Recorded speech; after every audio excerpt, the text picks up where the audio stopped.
How's it going, Celtics fans? Some wild news today coming out of Utah and Cleveland.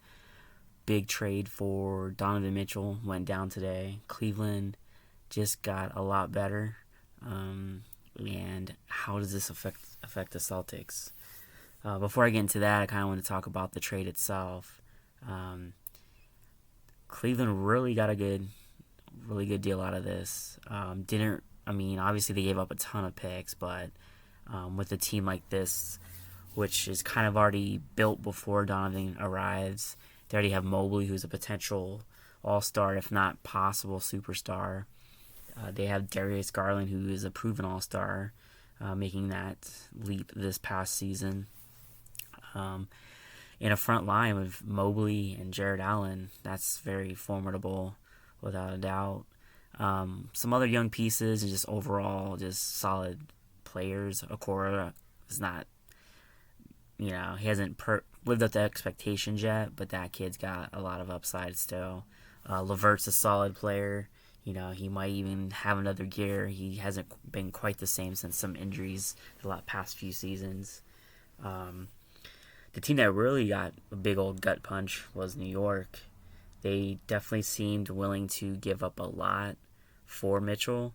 The latest reports was R.J. Barrett and Obi Toppin. But Utah just did not want that package. I think even the same amount of picks, if I'm not mistaken, were offered to Utah. But at the end of the day, Cleveland just got that much better with this trade.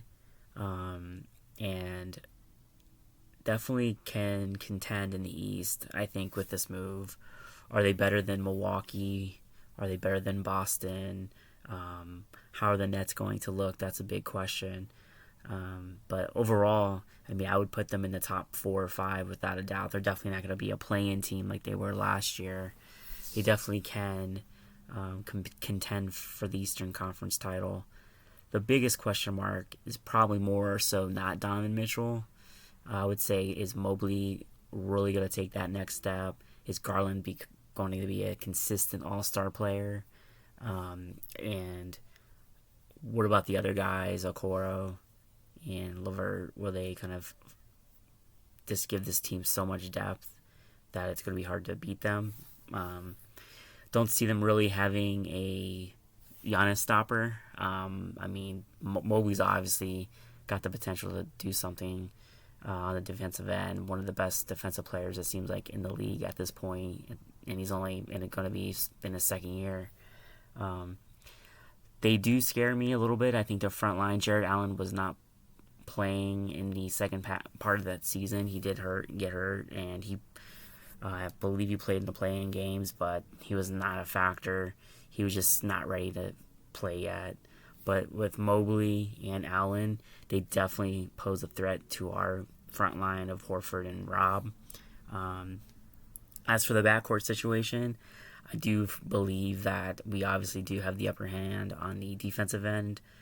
Smart definitely can handle his own against Mitchell and Garland.